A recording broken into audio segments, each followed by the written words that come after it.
Back to back, they face an endless swarm. The monster's eyes glow with a hungry light. He asks his partner, Rebecca, if she's ready. With a single word, they dive into the fray. But this confidence was forged in a darker time. Back when he was part of a different team, one where his leader demanded the impossible, the man Adolf grabs our boy, Luca, by the collar, shoving him forward to be the perfect bait. Luca can only watch in terror as the beast lunges. He's engulfed in a blast of raw power and cries out in pure, unshielded agony. With the monster distracted, Adolf moves in. A swift strike ends the creature's life. While Luca is left broken and forgotten in the mud, Adolf sneers that he's not even good bait. The others, Lola and Jana, chime in with their own insults. They tell him his curse is the only thing making him useful. His life was an endless cycle of servitude, until one day the very ground gave way. A sudden landslide traps them on the cliff's edge. They scream at Luca to abandon the luggage, but as he scrambles, he loses his footing and plummets into the dark abyss below. His eyes widen with the shock of betrayal. He reaches for the team that just watches him fall, as the rocks crash down all around him, burying him completely under the rubble. He lands hard at the bottom of the chasm, while his former party simply turns and walks away. But even in the darkness, a faint light glows from his wrist. He looks up to see a goddess statue in a hidden spring. He wonders if this is his final vision, reaching out a trembling hand towards the figure. A wave of relief washes over him, but then the statue begins to move. A gentle hand touches his, calming the curse. The goddess kneels, telling him she has waited for this day. A few days later, we find ourselves in the local guild tavern, where a heated argument is already underway. The woman we know as Rebecca holds up a death notice for Luca, demanding an explanation from a very angry Adolf. He slams his mug down, claiming Luca died in the landslide. Rebecca stares, trying to process his callous words. Her eyes widen as she realizes they abandoned him. Adolf, meanwhile, sips his drink without a care in the world. Classy. The other two are more concerned about their lost luggage. While the rest of the guild scoffs at the useless adventurer, Rebecca clutches the paper, remembering the boy she knew, the one who swore to get stronger after his home was destroyed, who wanted to become a great adventurer to solve its curse. He was a kid who never gave up on his dream, and she can't stand by while they slander his name. Adolf snaps, screaming that Luca was weak and deserved it. He raises his hand to silence her, calling her a mere commoner. Rebecca flinches, bracing for the inevitable strike. But the blow is stopped midair. A hand has caught Adolf's wrist with ease. The bully can only stare in utter disbelief. As Rebecca looks up at her friend, Luca, who has returned, Luca gently tells Rebecca that it's all right now. She can hardly believe it, whispering his name in disbelief. He offers a soft smile, apologizing for making her worry. Her hand still trembles, clutching the crumpled death notice. The other guild members call him lucky for surviving the landslide. But Luca turns to his old party, stating that he did in fact die to them. Adolf's face twists in rage at this sudden defiance. Luca reminds him that they were the ones who abandoned him. He gestures to their luggage, telling them to carry it themselves. And with that, he crushes the paper that declared him dead. Adolf clenches his fist, thinking the fall must have scrambled his brain. Luca turns to Rebecca, suggesting they leave this place. But as they walk away, Adolf's anger finally boils over. He can't stand the sight of the cursed weakling acting so bold. He screams that Luca has no right to be so arrogant. Luca stops, calmly mentioning that his curse has been broken. Adolf's eyes snap to Luca's wrist, realizing the mark is gone. The skin is clear, with no trace of the brand that once defined him. Blinded by fury, Adolf lunges forward to attack, but Luca effortlessly parries the clumsy blow and sends his former leader flying with a single powerful strike. The entire guild hall is stunned into silence. Guess he's not so useless after all. Just then, the sound of heels clicks on the floor. A guild official steps forward, demanding an explanation for the chaos. Lola and Jana immediately start to panic, realizing they're in trouble. The official reminds everyone that fighting in the guild is strictly forbidden. She asks for a full report on what happened. Her eyes widen when she's told that Luca was the one who struck Adolf. On the floor, Adolf groans, unable to comprehend how he lost. His face contorts with pure hatred, vowing he'll never forgive this humiliation. Rebecca cries out his name, but Luca is already pulling her away from the chaos of the guild. She struggles to keep up, asking him to wait. Once they're clear, he stops, concerned that she might be hurt. But she's not focused on that at all. Instead, she's buzzing with excitement over how he defeated Adolf. She's never seen him so strong and asks what kind of training he did. Luca explains it wasn't training. His curse has finally been broken. With the seal gone, his body can finally move the way it was meant to. He recalls how his village was destroyed by a similar curse 4 years ago, a curse that had also bound him, weakening his body so much that he could never keep up with the others. But now, he clenches his fist, feeling his true strength for the first time. Rebecca is still worried, asking if he's sure he won't get hurt again. But tears of joy well up as she realizes he found someone who could save him. Luca smiles warmly, telling her it's all thanks to her unwavering support. A comment like that is enough to make anyone blush. She tries to play it cool, saying they're just friends who hate bullies. But she can't hide her relief that he's truly okay. Luca's hand tightens into a fist, his resolve hardening. He asks if she has a little time to spare. He wants to introduce her to the person who saved him. Rebecca immediately panics, worried about her appearance after a long hunt. But Luca just tells her she looks beautiful, as always. Real smooth, kid. He lists all the ways she takes care of herself and her gear, and assures her that his savior will understand an adventurer's life. He puts on a slightly disappointed face, asking if she'll still say no. Flustered, she quickly agrees to go with him. He tells her the place is nearby, but there's a little trick to getting there. She looks confused, wondering what kind of trick he's talking about. He holds out his hand, asking her to trust him. Rebecca hesitantly takes it as he tells her it's time to go. The moment their hands touch, a brilliant light erupts. She cries out, blinded by the sudden flash. And in an instant, the world around them shifts. Luca's voice gently tells her it's all right. He encourages her to open her eyes. When she does, she finds herself in a serene, sunlit garden. A beautiful woman greets them, welcoming them to her domain. Luca introduces her as Selamis, the goddess of peace. Rebecca's brain just stops working for a second. Yeah, meeting an actual deity will do that to you. She stammers, asking why a goddess is standing before them. Selamis explains that while such meetings are rare, the reason is simple. It's because Luca was the one who brought her here. He then reveals that he is now the goddess's chosen agent. Rebecca can only repeat the words in utter shock. She always thought stories of gods and their agents were just myths.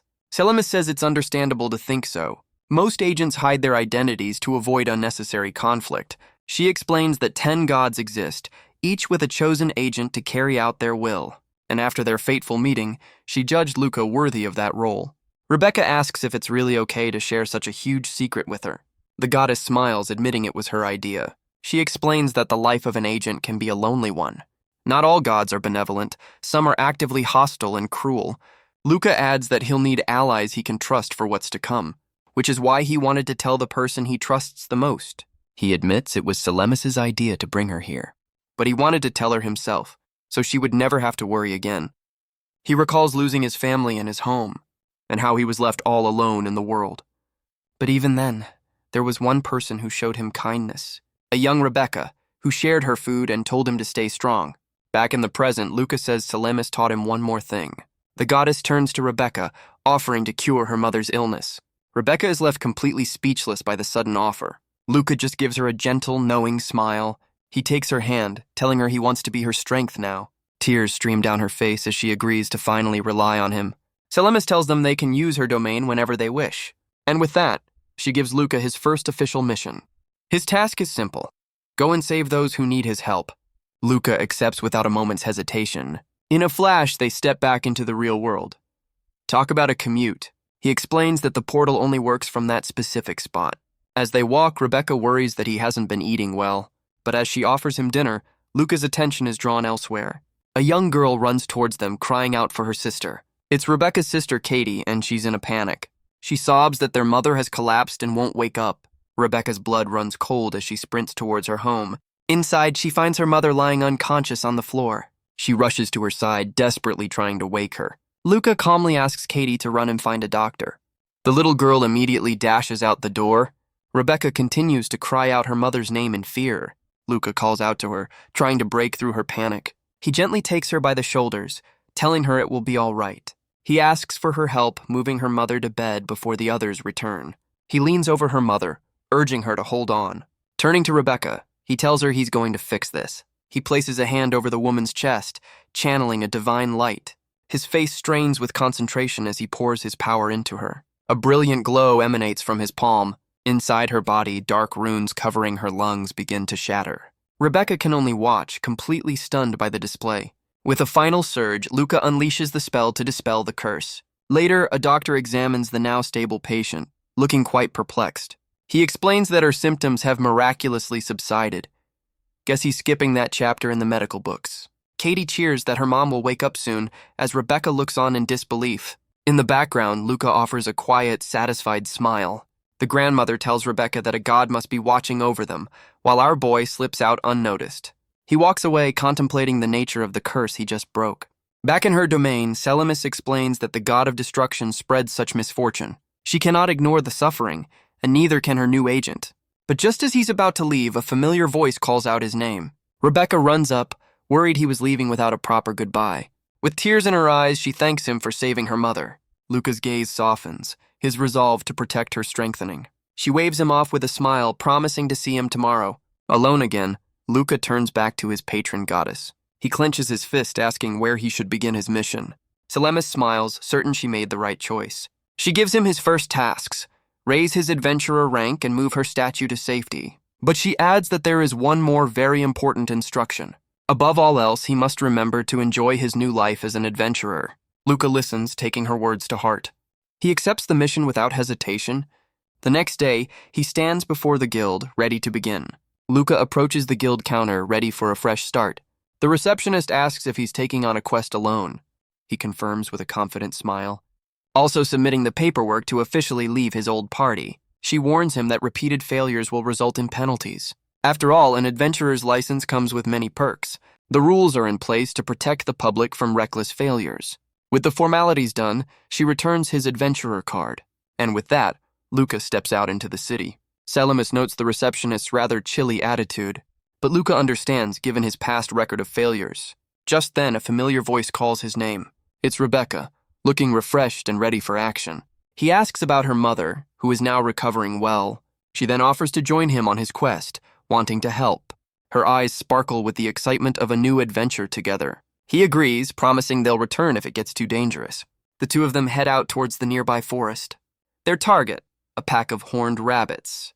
Killer bunnies, the classic starter quest. They watch from the bushes as the creatures graze. Luca notes that the pack is larger than expected. He wonders how to approach without alerting the sensitive creatures. But a certain goddess has a much simpler solution. She reminds him that his contract grants him knowledge of magic. Realizing she's right, Luca decides to give it a shot. He tells Rebecca to watch for any that escape his spell. He holds out his hand, focusing his newfound power, and prepares to cast a simple fireball spell. The rabbits suddenly sense the shift in the air, but it's too late as a massive explosion engulfs the entire pack. Luca looks a little overwhelmed by his own power. As Rebecca stares in shock, Selamis calmly sips her tea. She explains that his divine contract grants him limitless magic, and that he'll need to learn to control it, a detail she forgot to mention. Whoops. But the massive explosion didn't go unnoticed. Rebecca panics, realizing someone is heading their way. Because explaining a giant crater is going to be a little tricky, Luca quickly pulls her into the bushes to hide. Just as two other adventurers arrive on the scene, they stare in awe at the blast zone, wondering what could have caused it. They speculate it might be a powerful mage worth recruiting, and decide to search the area, hoping to find them. Once they're gone, Luca breathes a sigh of relief. He turns to Rebecca, holding up the only proof of their hunt. She can't help but laugh at the ridiculous sight, and playfully teases the goddess's new agent. They continue their quest, spotting a fruit tree nearby. Luca uses a combination of spells to harvest the fruit with ease. Rebecca worries they won't be able to carry it all back. But Luca reveals another new trick, a divine storage portal. He explains that anything stored inside will remain perfectly fresh. Rebecca's eyes light up at the possibilities, an adventurer's dream. She mentions how tough hunting boars used to be, and hopes they don't run into any since they're usually solitary. Just then, the ground begins to tremble. The two of them freeze, sensing danger. A massive boar emerges from the trees, looking very territorial. It lowers its head, preparing to charge. Rebecca wonders why the creature is so incredibly angry. Its eyes burn with a furious, primal rage. Luca panics, realizing they have no choice but to fight. But Selamis warns him not to attack the beast. She points out something crucial he missed. Rebecca prepares her bow to cover their escape. But Luca scoops her up in his arms and leaps to safety just as the boar charges past. Rebecca asks what's going on, still flustered from the rescue. He explains that the boar isn't the real enemy. A tiny spirit is on its snout, begging for help. Luca knows a simple blade won't be enough for this task. He needs to knock the creature out without killing it. He tells Rebecca he'll handle this alone, and asks her to wait here for her own safety. but she immediately refuses to stand by. She reminds him that she came here to help. Besides, she adds with a determined look, hunting is her specialty, not his. Guess you can't argue with the expert. He relents, agreeing they'll work together. The boar digs its hooves into the ground, preparing another charge. It barrels towards Luca with incredible speed. Rebecca explains that the beast is fast and agile. To beat it, they'll need perfect timing. As it gets closer, a flash of light hits the tiny spirit. Luca uses the charge to vault into the air. He knows that losing its target will make it hesitate. He summons shards of ice in midair and traps the beast in a massive ice pillar. Talk about putting a problem on ice. He lands safely and calls out to Rebecca, who is already in position, her bow drawn. The boar is immobilized, a perfect target. But the ice pillar begins to crack under the beast's immense strength. Rebecca's eyes narrow, ready to end this with a single shot. She lets the arrow fly with practiced ease. It strikes the boar's vital point with pinpoint accuracy. The massive creature collapses, knocked out cold. Rebecca lands, asking Luca if he's impressed with her skills. He can only stare, completely stunned by her performance. He rushes over, praising her incredible precision. She tries to play it cool, telling him not to make such a fuss, but he insists she's the best archer he's ever seen. She seems a little flustered by the genuine compliment, and quietly thanks him, a faint blush on her cheeks. Their celebration is cut short as Luca remembers their tiny friend. He rushes to the spirit, apologizing for taking so long. The little creature seems to be thrashing about in his hands. Rebecca asks what's wrong, as Salamis explains the boar was rampaging because of it. The goddess identifies the creature as a rare mirage chameleon spirit. Luca is surprised to hear that it's an endangered species. Salamis explains their unique abilities made them targets for poachers. Now, their numbers have dwindled, and they're a protected species. As Luca tries to clean the little guy, it begins to vibrate intensely. It seems to be struggling against his grip. And then it unleashes a cloud of sparkling dust right in his face. The glittering smoke quickly envelops the area.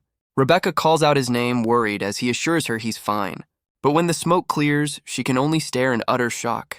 Luca has been transformed into a bearded old man. Guess that's one way to age gracefully. She struggles to comprehend what just happened. Salamis explains that this is the spirit's unique ability. Rebecca asks if he's okay, still processing his sudden new look. Luca, in his elderly form, assures her it's only temporary. The little spirit seems to agree, nudging him to hurry up. And just like that, he reverts to his normal self.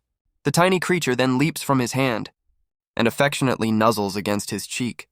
It seems the little guy has taken quite a liking to him. Luca wonders if all that fuss was just because it was hungry, a comment that makes Rebecca blush for some reason. He smiles, suggesting they finally take a break and eat. She agrees, trying to hide her embarrassment. With their hunt concluded, they decide to set up camp and prepare the massive boar they took down together. Rebecca returns with wild herbs as Luca gets the fire going. They lay out their impressive haul for the day. Luca stores the extra meat in his divine portal for later, using the fruit they gathered to marinate the fresh cuts. Together, they carve skewers for their meal. He carefully prepares the boar with the herbs she found. The little spirit can hardly contain its excitement as the food cooks. Soon, a plate of perfectly roasted boar skewers is ready. Rebecca's eyes practically sparkle at the delicious sight. They finally dig in, enjoying the fruits of their labor. Luca savors the taste, a well-deserved reward.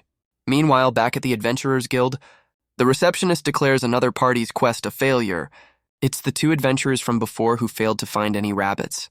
Wonder why. She warns them to choose their quests more carefully in the future. Just then, a single rabbit horn is placed on the counter. The two men can only stare in disbelief. The receptionist notes that there are plenty of quests for a party of 3.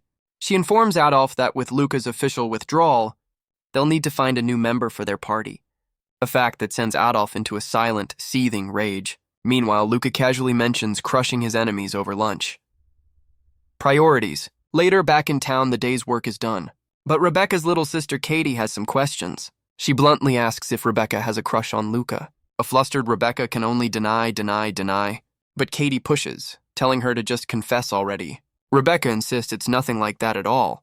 Katie warns her that if she waits, he might find someone else. The thought of forming a party with him crosses her mind, but her sister quickly runs off, leaving her to ponder. Nearby, the two adventurers from the forest vow to try again. Rebecca watches them, a hint of worry in her eyes. She remembers the receptionist's warning about being reckless, and turns back to Luca, who seems oblivious to her concerns. She can't shake the feeling that he'll eventually leave this town, and clutches her bag, Thinking of his dream to be a great adventurer, elsewhere, Adolf's party storms through the streets. Lola and Jana share a look of grim determination. Luca's next stop is a local church of the Goddess of Peace. Inside, a priest finishes his sermon for the day. As the congregation leaves, a hooded old man lingers behind. It's Luca in disguise with the little spirit peeking out. He approaches the statue, confirming it's the one he needs to move. Salamis appears, remarking on the statue's fine craftsmanship. Luca notes that its quality will make it easy to swap without anyone noticing. He decides to return later that night to complete the mission. But as he leaves, a church official takes notice of the late visitor. The official stops him, asking about his disguise. He calls out as Luca tries to make a quick exit. The man apologizes for bothering the old-timer, but he insists on speaking with the mysterious visitor. He grabs Luca's arm, refusing to let him leave. But then his eyes widen with a sudden realization. He senses a faint divine aura around the hooded figure, and asks if he is an agent of the goddess Salamis. Well, so much for a stealth mission. Luca freezes, wondering how he could possibly know.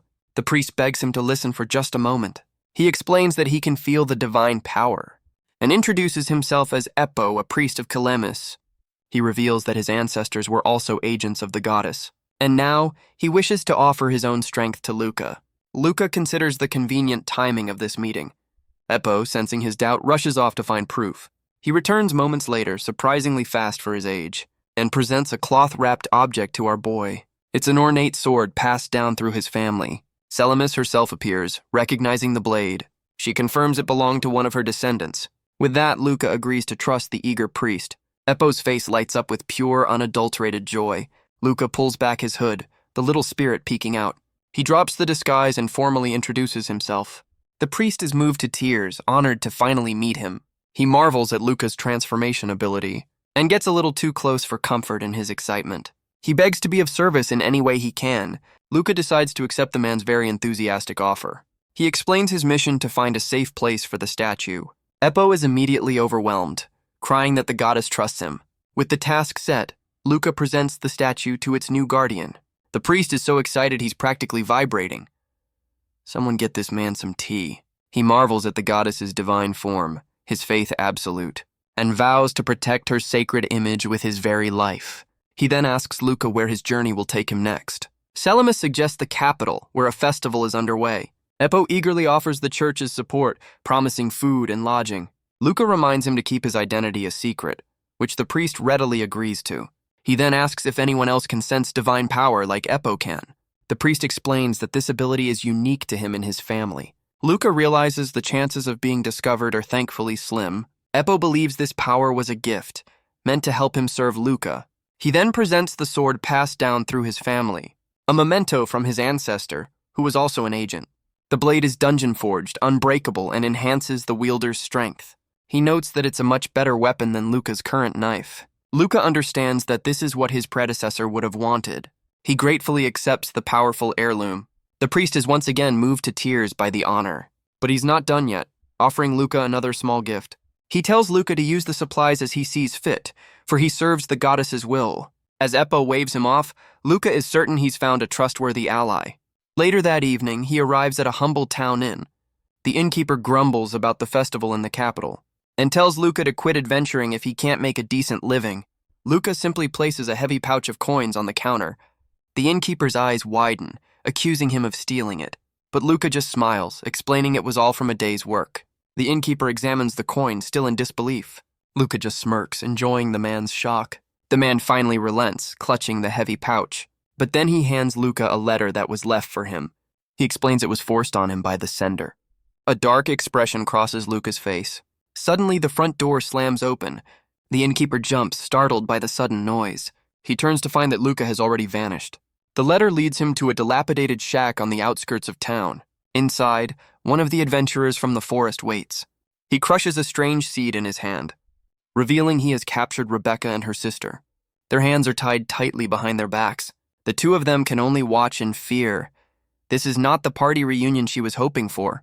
The man turns as the door creaks open. He clenches his fist, muttering that his target has arrived. Luca stands in the doorway, his face a mask of cold fury. His own hand tightens into a fist.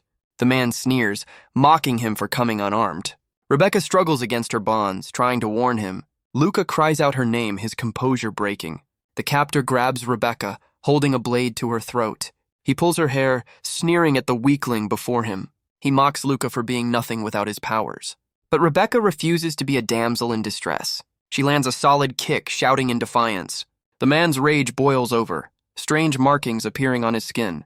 His eyes turn black as he screams about proving his superiority, and he lunges forward, ready to end it all. Rebecca shields her sister's eyes from the horror, but the man strikes her hard across the face. She cries out Luca's name in desperation, but our boy is already there, blocking the blade with his knife. The captor screams in fury at the sudden intervention. Luca glances back at the terrified sisters. He reaches out a hand, not to strike, but to cast. A blast of wind sends the attacker flying across the room. His sword shatters into pieces on the floor. Guess it wasn't dungeon forged. Rebecca gasps, finally able to catch her breath. Luca apologizes for dragging them into this mess. She asks him what he's going to do now. He turns away, promising to settle things with the man, and apologizes for letting her get hurt. She calls his name as he walks into the clearing. He stands ready, holding the sword from the priest. The captor rises, steam pouring off his body. His face is bruised, but his rage is far from gone. The dark runes on his skin seem to pulse with power. He's haunted by a vision of a skeletal god, a voice telling him that the weak must be crushed. The man screams, tormented by the cruel command.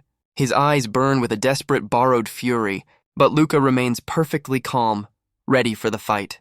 Their blades clash with a shower of sparks.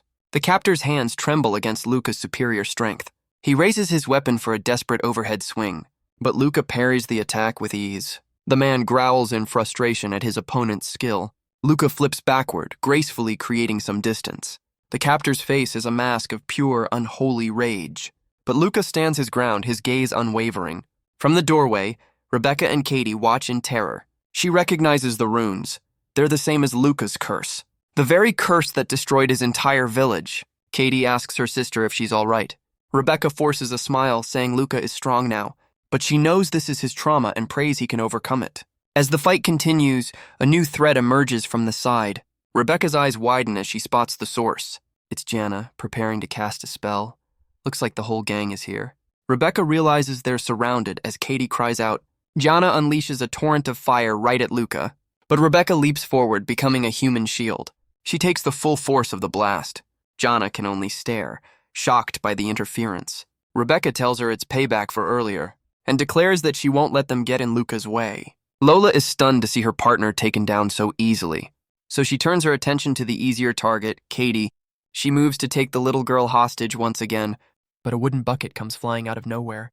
Lola screams, telling them to stay back. The bucket connects squarely with her face. Talk about a knockout. And just like that, the second attacker is down for the count. The little chameleon spirit puffs out its chest, looking very proud. With the distractions handled, Luca slides back into the fight. The captor swings wildly, consumed by his rage. Luca ducks under the blow and slams the sword's pommel into his gut. He steps back, his expression cold and resolute. The blow connects with devastating force. The captor cries out, unable to comprehend his defeat. He collapses to the ground, completely overwhelmed. Luca's expression remains cold and distant. As the man falls, the dark runes on his skin begin to fade. The skeletal god's influence shatters like glass. Luca tightens his grip, sensing the shift in power. A chilling realization dawns on him. The captor wonders why his god has abandoned him. His eyes return to normal, the dark power gone. Rebecca and Katie can only watch, still bound. Luca stands over his defeated foe, the battle won. The man looks up, his face a mask of confusion. He begs Luca to wait, his voice trembling. He even offers to forgive him if he just walks away. Now that's some nerve. But that single word makes something in Luca snap. He declares that his opponent is the one who is truly cursed. He remembers the loneliness after losing his family, the constant mockery from those who called him weak, and the training that was nothing more than abuse. He remembers the man's cruelty towards Rebecca. The skeletal god's voice echoes, "There is no forgiveness." Luca raises his sword, stating that forgiveness isn't needed. The man can only stare in absolute terror. Luca's blade flashes in the dim light. He remembers Selemus's gentle voice, and her offer to give him a new purpose. He thinks of the little spirit who chose to join him, and the faithful priest who believes in his mission. His hands tighten on the hilt, his resolve absolute. He remembers Rebecca's voice calling his name, and her tearful smile as she thanked him. His hand clenches, his resolve hardening. He knows what he has to do to protect that smile. Instead of the blade, he delivers a powerful punch. The blow sends the man flying, dispelling the curse. Luca declares that his true enemy is Adolf. He sheathes his sword. This fight now concluded. His focus shifts to the true source of his pain, the skeletal god of destruction. As an agent of the goddess of peace, he vows that he will never forgive this. The dark god's influence finally shatters, leaving Luca standing alone in the aftermath. He cleans his blade, the battle finally won, a quiet acknowledgement that it's finally over. Rebecca and Katie rush towards him, relieved. He's caught between the intense stares of a goddess and his friend. No pressure. Rebecca scolds him for making her worry so much. Just then, another group of adventurers arrives on the scene. They announce they're here to help. A little late to the party, fellas. Rebecca tells Luca to let them handle the rest. The lead adventurer recognizes the captured trio. He explains that the innkeeper told him where to find Luca, and notes that the party's bad reputation finally caught up to them. The guild will decide their punishment from here.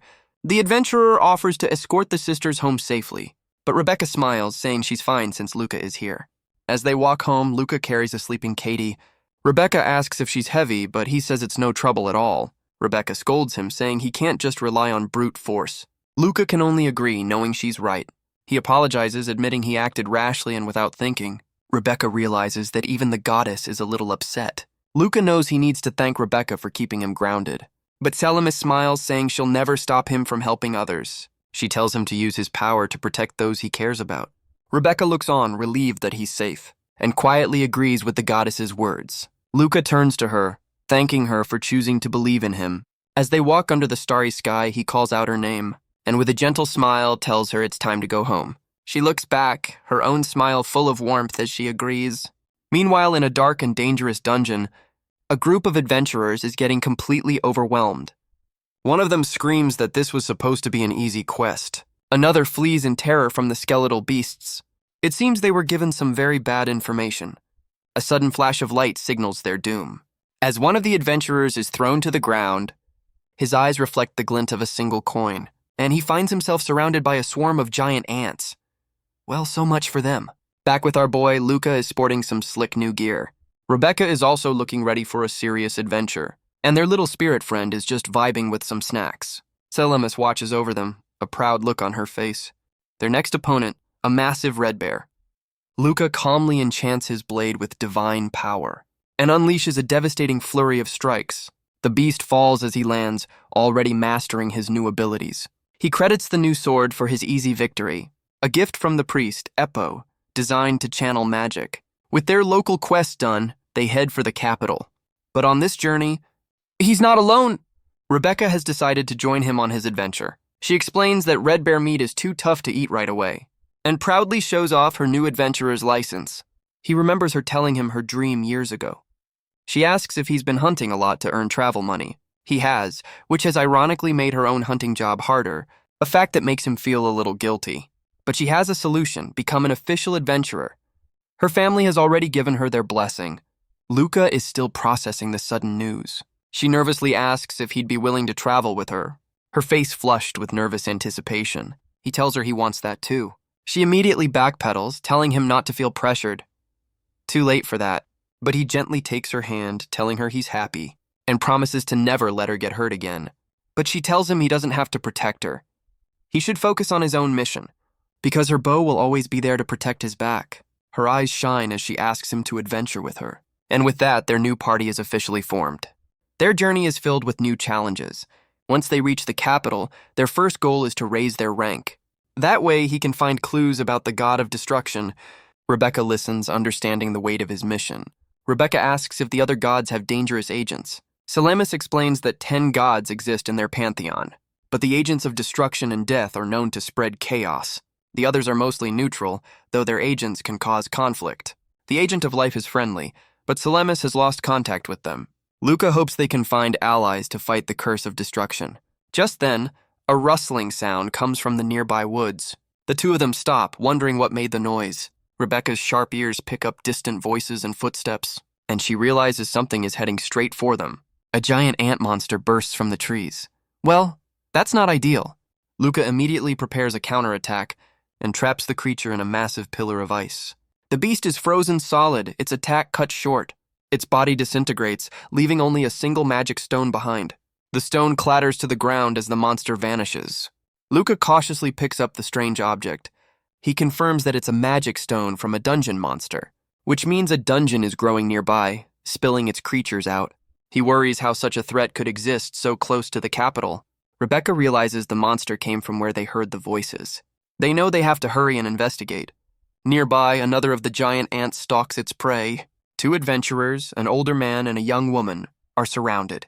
The man is injured and the woman's magic is sealed. He unleashes a desperate fire spell to hold them back. The flames strike the creatures head on, but the man can only stare as his magic proves useless. He screams for his companion to flee as an ant lunges forward. The young woman cries out his name in terror. Her eyes widen, reflecting the silhouette of a lone figure. But just as the beast attacks, a massive wave of water crashes through the clearing. The young woman rushes to her injured companion's side.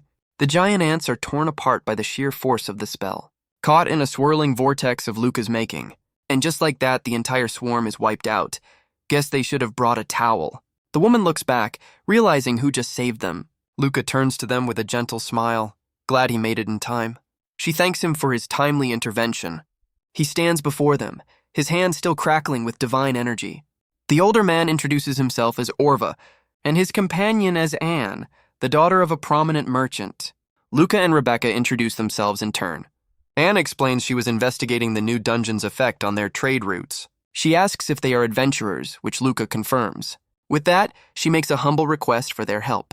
Luca agrees, knowing they can't just leave the situation as it is. The 4 of them decide to investigate the source together. Luca kneels, examining the tracks left by the ant monsters. Anne points ahead, certain the dungeon entrance is nearby. They arrive to find a dark cave crawling with the creatures. Hiding in the bushes, they see the entrance is heavily guarded. The ants seem to be communicating with each other. Luca watches intently, sensing something is wrong. Suddenly, a wave of dark energy erupts from the cave. He realizes the dungeon master's power is leaking out. Rebecca turns to Anne, asking if she's all right. Anne's face is pale with terror as she realizes what's happening. A monster stampede is about to begin. Orva explains that the dungeon is overflowing, pushing its monsters out into the world. Rebecca panics, recalling that a stampede once destroyed an entire nation. The only way to stop it is to destroy the dungeon's core. But Anne knows it's not that simple. Finding the core in an unexplored dungeon is nearly impossible. Orva suggests they can only defend the town and wait it out. But Anne clenches her fist, refusing to just stand by. Luca agrees that the situation is dire. She points out that at least no one is hurt yet, and Luca decides it's time to act. He tosses her the magic stone, telling her to warn the capital's guild. Orva is shocked, asking if they plan to stay behind. Luca confirms they'll stand guard and hold the line. Anne protests that it's too dangerous, but Luca is confident. Orva agrees, promising to deliver the message. Anne reluctantly accepts their plan. She vows to get them the help they need. Rebecca smiles, telling her to be careful on the road. And with that, the 2 of them depart for the capital, leaving our heroes to face the growing threat alone. Selemis predicts the stampede will begin in 2 days. Luca calculates they can clear the dungeon just before it happens. Selemis confirms that destroying the core is possible, but she warns that the dungeon itself isn't the real problem. Something is forcing the core's growth, causing the stampede. A powerful presence lurking in the dungeon's deepest level. Luca's eyes narrow with grim determination. A shadowy figure stands guard within the cave. A powerful warrior radiating an immense aura.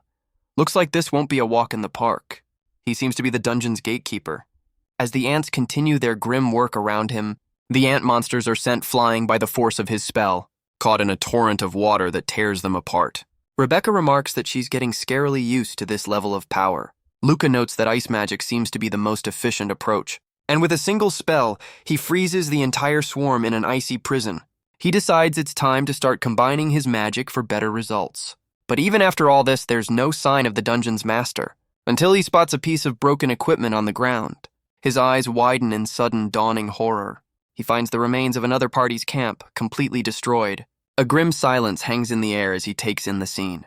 He uses his divine storage to gather the fallen adventurers' belongings, and vows to return their things to the guild no matter what. Rebecca asks why the dungeon is suddenly acting so aggressively. Selemis looks on with a somber expression. She explains that dungeons are a vital part of the world's ecosystem, but a stampede is a safety measure to prevent a catastrophic explosion of mana, a disaster that some gods simply don't care to prevent. She warns him not to underestimate the dungeon's true purpose. Luca recalls the powers granted to him by their contract. A temporary peace settles over the battlefield. Selemis tells him that how he uses his power is his choice alone. Rebecca peeks out from behind the ice, asking if the coast is clear. Luca thanks her for gathering the magic stones while he fought. He notes that they've hit a dead end and need to find another path. The two of them turn back, ready to continue their search. Rebecca admits she'd never enter a dungeon alone, while Luca agrees he wouldn't be so reckless without his powers. He explains that clearing a dungeon normally takes weeks, which leaves Rebecca stunned. But Luca has a much faster way of dealing with dead ends. He simply places a hand on the wall and carves a new path himself. Talk about a shortcut. He explains his plan to carve shortcuts through the dungeon's layers. His divine magic can create these paths silently. While Selemis maps out the most direct route for him, Rebecca is amazed at how quickly they're descending, but she warns that the lower levels will be heavily guarded. Luca agrees, wanting to thin their numbers before the final fight. He points to the next passage, ready to continue their descent. Rebecca worries for a moment about the height of the drop, but she quickly brushes it off with a confident smile. She lands with the grace of a seasoned hunter. With their path clear, they press onward into the depths. Meanwhile, back in the capital city of Albanel, Orva and Anne have finally arrived at the local guild. The hall is bustling with adventurers, loud and chaotic. Orva tries to push his way through the dense crowd. He rushes to the counter, trying to report the emergency, but another adventurer angrily tells him to wait his turn. The receptionist tries to intervene, but the man won't listen. Orva ignores him, explaining that a dungeon has appeared. He warns that a stampede is coming, putting the city in grave danger. The other adventurers just stare, looking completely unimpressed. The man who stopped him simply scoffs at the warning. He laughs, claiming a stampede is impossible in such a well-patrolled area. Just then, a new figure steps forward through the crowd. It's Anne, who says she understands their disbelief, but she insists that this situation is unprecedented, and if they don't prepare for the worst, it will be too late. She explains they saw the signs firsthand, and the monsters were incredibly strong, but the man just waves her off, completely dismissing her. He accuses her of making up stories to scare them. Guess some people just have to learn the hard way. He tells her to get lost, refusing to fight alongside them. Anne can only look on, completely stunned.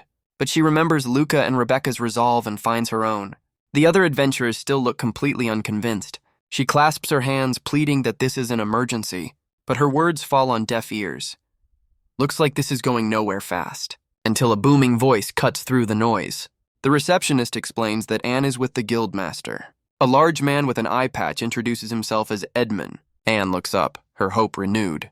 The guildmaster snaps his fingers, demanding attention. Anne is startled by his sudden command. He tells her to get straight to the point and asks for every detail she has on the dungeon. She explains she has proof, holding out the magic stone. A guild staffer steps forward to analyze the object. She places it in a strange magical device, which immediately begins to glow with analytical power. The results are in: the monster is a rank 3 threat, a far greater danger than anyone expected. The other adventurers are shocked by the news. Anne worries that this revelation is causing a panic. Even Edmund considers abandoning the capital, but he quickly roars for everyone to be silent. The others flinch, telling him not to get so worked up. He reminds them that hunting monsters is their job. He tells the strong to step forward and the weak to stay back. His eyes burn with a leader's fierce resolve. He rallies them with the promise of a massive reward from the kingdom. The adventurers' fear turns to pride, their spirits now ignited. Edmund's voice booms across the entire hall. He declares an emergency quest, and the guild roars in agreement. The staff scrambles to alert other guilds and summon their best adventurers. A recon unit will be formed to gather intel on the stampede. Mages are ordered to the front lines to erect a barrier. The Merchants Guild is called upon for supplies, while the blacksmiths are told to provide every weapon they have. Edmund even orders the National Army to be notified. He turns back to Anne and Orva, the ones who brought the warning, and gives them a simple thumbs up, a sign that he has the situation under control. The two can only bow in gratitude and relief. The entire capital mobilizes for war. Guess a little panic is good for productivity. But just as they leave, a messenger bird arrives for Anne. It lands on her arm, chirping an urgent message. She's being summoned back home immediately. She sends it away, asking it to buy her a little more time. Orva looks on, concerned by this new development. Anne can't help but worry about the two they left behind. But she reaffirms her faith, believing in their strength. 2 days later, a massive defensive line has been built. Adventurers prepare for the coming battle. They're told to prepare for a fight that will last through the night. From a watchtower, a lone scout keeps watch. He scans the distant mountains, searching for any sign of movement. His eyes suddenly widen in pure terror. A cold sweat runs down his face. In the distance, a plume of dust rises from the dungeon, a sign that the stampede has finally begun. He drops his spyglass and raises a hammer to sound the alarm. He slams the hammer down, sounding the alarm. The signal echoes across the defensive line. The first wave of giant ants crashes against their barricades. Edmund roars for his adventurers to hold their ground.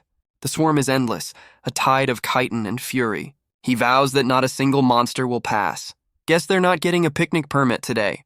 Meanwhile, deep inside the dungeon, Luca knows the real battle is just beginning. Selimus confirms that the stampede has begun on the surface, but she notes the guild's defenses are holding for now. Luca is relieved that Anne managed to deliver the warning. Now, it's up to them to finish the job.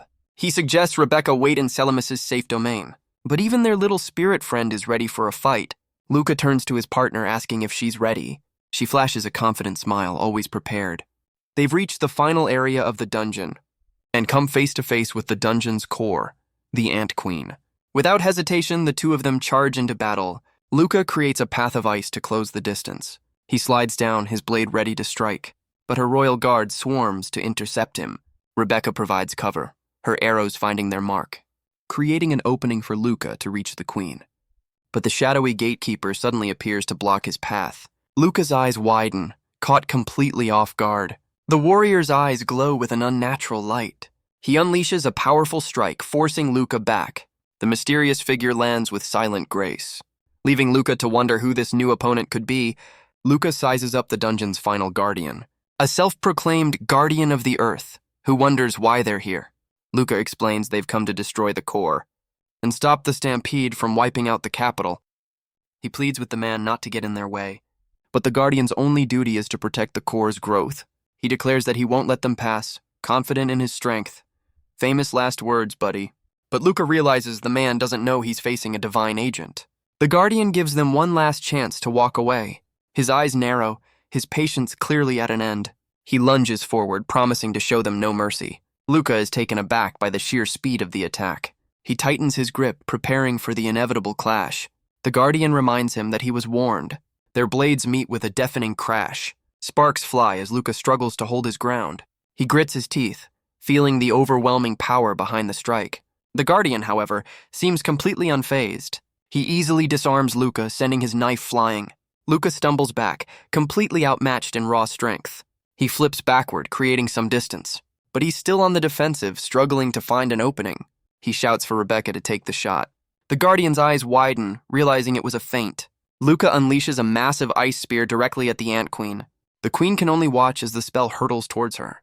But the guardian calls upon his own divine protection and erects a massive wall of earth blocking the attack. Rebecca lands nearby, having repositioned during the chaos. She notes that with him in the way, she can't provide any support. She knows they can't break through the core's defenses like this. But their little spirit friend seems to have a plan. It puffs itself up and bounces right off her chest. The guardian moves to intercept the strange projectile. Luca is stunned to see Rebecca's arrow miss its mark. The guardian's eyes narrow, sensing a trick. But it's not Rebecca. It's the spirit, transformed into her likeness. Guess the little guy is a master of disguise. The guardian calls out the pathetic illusion. Luca warns him not to lay a hand on his friend. He thanks them both for the opening they created and asks them to buy him just a little more time. He unleashes a massive spell, clashing with the guardian's own power. The two attacks meet in a blinding explosion. The guardian stands his ground, completely unfazed by the blast, but Luca uses the smoke as cover to slip past him. His eyes are fixed on the true target. The guardian realizes his mistake a second too late. He clenches his fist, realizing it was all a diversion. Luca summons a storm of ice shards as he charges forward. He grits his teeth, pushing his body to its absolute limit. The little spirit creates another massive illusion to buy him time. The guardian scoffs, calling it a cheap decoy. But in that split second of distraction, Luca is already past him, closing in on the queen. He prepares the final ice spear that will end it all. The guardian whistles, calling for reinforcements, and grabs Luca from behind, stopping the spell. He sends our boy flying with a devastating blow. Rebecca can only cry out his name in horror, as Luca is slammed to the ground, utterly defeated. The guardian stands over the cloud of dust, completely unfazed. But Luca pushes himself up from the crater, battered but not broken. He grits his teeth, refusing to stay down. The pain is immense, but his will is stronger. The Guardian tells him it's useless to keep trying. But Luca clenches his fist, reminding him that lives are on the line. He screams, asking if the man feels nothing for the people who will die. The Guardian's expression remains cold and distant. He answers that he feels absolutely nothing. What a ray of sunshine. He explains that he is simply following the will of his god, and the fate of the kingdom is of no concern to him. He declares that their lives are not worth considering. Luca's eyes narrow with a cold, simmering fury. He knows that no matter what this man says, it's all meaningless. A divine light begins to emanate from his body. The Guardian's eyes widen, sensing the immense pressure as he asks who Luca is. Luca stands tall, his wounds forgotten for a moment. He unleashes his power, a skill called provisional peace, and reveals that he serves the same kind of master as his opponent. The Ant Queen screeches as the Guardian stares in disbelief.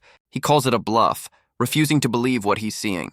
But Luca is already moving, his sword glowing with power. He roars, his determination reaching its peak, and leaps forward, clashing with the Guardian once more. He screams that if a god's will is to trample on others, then such a will has no place in this world. The Guardian struggles, his blade straining against Luca's newfound strength. Luca roars for him to get out of his way, and pushes forward with every ounce of his divine power. The resulting shockwave sends the Guardian flying back. The very ground shatters under the force of his attack. His blade cuts through the Guardian's defenses. He screams that they have no right to devalue human life. All the pain he's endured is converted into raw power, and unleashed in a single devastating strike against the Queen. A final trump card that turns damage into overwhelming strength. The dungeon's core is completely obliterated in the blast. Luca pants, confirming that the mission is finally complete. But the backlash from his own power is immense, and he collapses to the ground, utterly spent. The Guardian stands amidst the rubble, defeated but alive. He turns and begins to walk away from the battlefield. Guess he's not getting paid for overtime. He mutters that he never expected to face another agent. He recalls Rebecca's voice calling out Luca's name, and formally introduces himself as a seam. He vows that he will repay this debt one day, before disappearing into a fissure in the dungeon wall. A sudden silence falls over the ruined chamber. Luca can only watch, confused by his opponent's retreat. He wonders if the Guardian simply gave up. Just then, Rebecca rushes to his side in a panic. He gives a weak thumbs up, but she's not buying it. She frantically tries to stop the bleeding from his wounds. He winces as she applies pressure, trying to help. She scolds him for not having any potions or bandages. He gently takes her hands, telling her to calm down, and assures her that his healing magic is already working.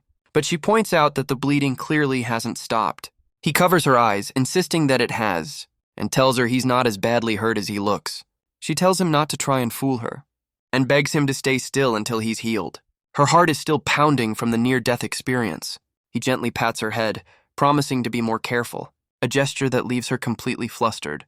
He apologizes for making her worry so much. She looks back with tears in her eyes, telling him to rest, and he finally agrees, closing his eyes for a moment. Meanwhile, on the surface, the defensive line is barely holding. The adventurers cry out as the barricade begins to fail, but Edmund roars for them to hold their ground. Suddenly, the entire swarm of ants freezes in place. The adventurers can only stare in utter disbelief. They wonder why the monsters have suddenly stopped moving. The creatures are encased in a thin layer of ice, and then they begin to crumble into dust. Guess the stampede just got a serious case of freezer burn. Edmund looks on, sensing the battle has turned, as a pillar of light rises from the dungeon in the distance. The next day, they arrive at the capital's guild hall. Luca approaches the counter to return the fallen adventurers' belongings. He hands over the bag, asking the guild to find their families. He offers a gentle smile, trusting them to do the right thing. Rebecca watches, thinking he's far too earnest for his own good. The receptionist begins the grim task of identifying the items. She finds a dog tag, a key to one adventurer's identity. The records show he went missing while investigating that very dungeon. Just as they're about to leave, she calls out for them to wait. The two of them are asked to sit for a moment, before the guildmaster Edmund appears before them. He asks if they're the ones who cleared the dungeon, but doubts they have the rank for it. Luca explains they found the items near the entrance before the stampede. Edmund's single eye narrows with suspicion. Luca sweats, feeling the pressure of the interrogation. He's clearly not used to being yelled at by someone so important. Edmund sighs, listing the strange events that don't add up. He explains that since they were involved, he needed to hear their story. He also has a request, as the receptionist hands him a letter. He holds out the sealed envelope, telling them it's for them. The receptionist clarifies that it's a letter from Anne. Luca and Rebecca look relieved to hear from their new friend. Edmund thanks them for their warning and for returning the fallen's belongings. He slams his hand on the desk, his point made. Guess that's his version of a thank you card. The receptionist asks if he's sure about letting them go. She reports that 2 rank 5 adventurers somehow defeated a rank 3 monster, and that the dungeon's core was destroyed in a single powerful blow. A new exit was also found, conveniently avoiding any witnesses. She recalls that Luca's magical power was completely off the charts, and knows that he's hiding something significant. Edmund says he'll reward them if they stopped the stampede, but she warns that the authorities won't ignore such power. Edmund grumbles, but agrees to trust their story for now. Outside, Luca admits he can't keep bluffing his way through this. The two of them walk away from the guild hall. Their footsteps echo on the stone path, and they both let out a massive sigh of relief, completely drained. Rebecca worries that the guild suspects them of clearing the dungeon. Luca feels like he barely escaped being found out. They decide to put the stress behind them and rest for the day. Rebecca's attention turns to the letter from Anne. Luca holds it up, wondering what she could have written. The letter is an invitation from Anne to meet at an orphanage in the capital. Rebecca is excited to see her again, suggesting they grab lunch first. They decide to try the capital's famous quiche pie, and soon arrive at the orphanage in the West District. A caretaker greets them, saying Anne will be with them shortly. Rebecca asks if they've kept her waiting. They're led down a simple, quiet hallway, and are soon enjoying tea and cookies while they wait. The little spirit seems to be enjoying the snacks the most. Rebecca looks up, sensing someone has arrived. The door opens, revealing a familiar figure. It's Anne, looking relieved to see them both safe and sound. Luca is a little taken aback by her formal attire. She smiles, noticing his confusion. An older woman steps forward to make a formal introduction, revealing that Anne is actually the 3rd princess of the kingdom, a revelation that leaves our heroes completely speechless. Well, that's one way to find out your friend is royalty. The princess just smiles as her attendant tries to hide a cough. Luca and Rebecca immediately jump to their feet, apologizing for their informalities, but she just gestures for them to sit and relax. She wants to properly thank them for saving the entire kingdom. The two of them are completely flustered by the praise, and try to insist they had nothing to do with clearing the dungeon. The princess just smiles, telling them not to worry. She asks them to speak with her casually, as they did before. She explains that Edmund told her no one came forward to claim the victory. But she saw Luca's incredible power with her own eyes. She knows they were the only ones who could have possibly stopped the stampede, and offers them a sincere, heartfelt thank you for their bravery. Luca and Rebecca are still trying to process everything, but Anne explains there's one more person she wants them to meet. She asks if they're free to see this person right now. The two of them eagerly agree to the meeting. The princess smiles, happy to introduce them to her friend. She gives a quick order to her attendant, and then asks them both to join hands with her. Luca is confused, but Rebecca seems to recognize this routine.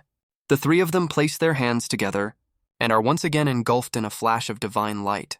A gentle voice tells them it's safe to open their eyes. They find themselves in a beautiful sunlit meadow. In the distance, a massive tree holds a magnificent gazebo. Anne gestures for them to come forward.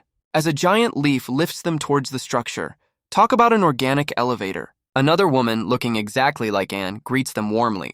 Luca and Rebecca can only stare, completely bewildered. A young girl with pigtails welcomes them to her domain. She introduces herself as Milola, the goddess of life, and winks, saying she's a friend of Selamis's agent. She rushes forward, thanking them for stopping the stampede, and tackles them in a hug full of unrestrained joy. The goddess clings to Luca, happy that he's finally arrived. Just then, Selamis appears, sharing a warm embrace with her friend. Luca and Rebecca wonder how their patron goddess is here.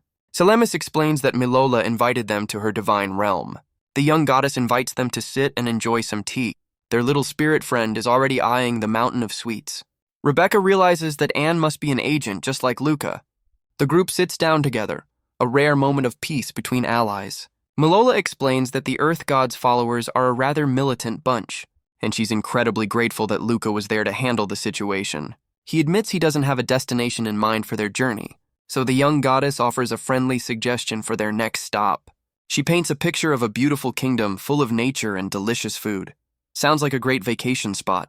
But she adds that there's a small problem brewing there. Luca, ever the hero, immediately asks for the details. Milola explains that Anne has received intel about a dangerous labyrinth, a place known for taking the lives of adventurers who dare to enter.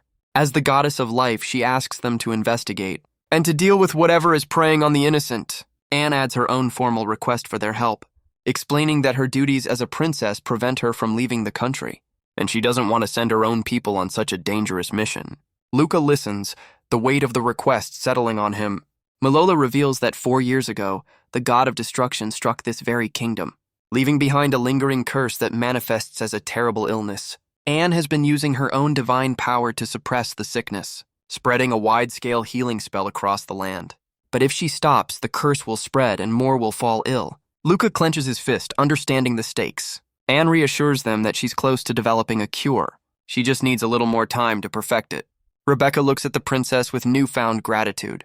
Realizing this is the same curse that afflicted her own mother, a revelation that hits Luca hard.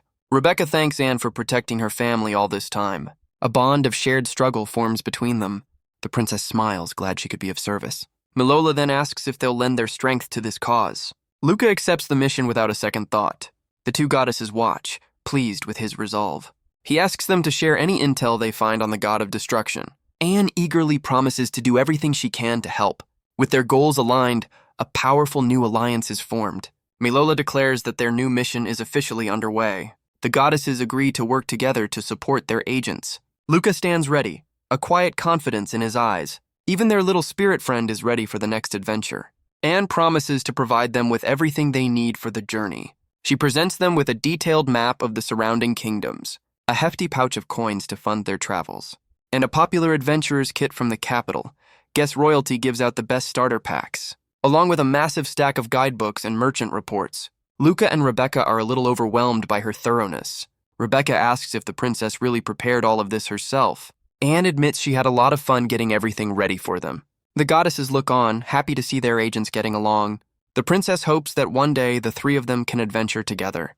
A thought that brings a smile to both Luca and Rebecca's faces. Rebecca shares a warm hug with her new friend, thanking her for everything. And with that, they wave goodbye, ready to depart. Anne wishes them a safe journey from her home. Their travels take them across the vast, open sea. Their destination, the port city of Châtel in the Lisley Kingdom. Luca and Rebecca stand on the deck, looking towards the horizon. Rebecca shivers, not quite used to the cold sea air. Luca explains that this kingdom is much further north than the capital. Soon the city comes into view, nestled against a snowy mountain. She's grateful for the warm cloak Anne gave her and suggests they find a warm meal. Luca overhears talk of a man-eating labyrinth. A young local begs for help finding someone. She explains that her loved one went missing inside. Rebecca knows the pain of losing someone all too well. Luca agrees they need to solve this problem quickly. The young girl looks back, having heard their resolve. At the city gates, an official checks their adventurer cards. He gives them directions to the local guild, but as they walk, a voice calls out to them. It's the same girl asking them to hear her request. Her eyes are filled with a desperate determination. She promises to reward them for their help. Rebecca whispers to Luca, unsure of what to do. He tries to brush her off, saying they're just tourists. She looks up, asking if he'd really abandoned someone in need. The guilt trip is super effective. Luca and Rebecca are caught completely off guard. The girl's expression hardens, refusing to back down. Luca sighs, agreeing to at least hear her story. They head to a local tavern to talk things over and enjoy a warm meal, much to the spirit's delight. The girl introduces herself as Noel while enjoying some skewers. She explains the labyrinth used to be a normal dungeon, but her own parents went missing inside as well. The disappearances started 3 months ago. The guild sent a team, but they never returned. Now the labyrinth is a forbidden zone, but she can't accept that. She's prepared for the worst, but needs to know the truth. Noel has already researched the dungeon's layout and begs them to let her join their investigation. Rebecca looks to Luca, waiting for his decision. Luca considers her words, knowing she'll just go alone if he refuses. She confirms his fears, vowing to enter the labyrinth with or without them.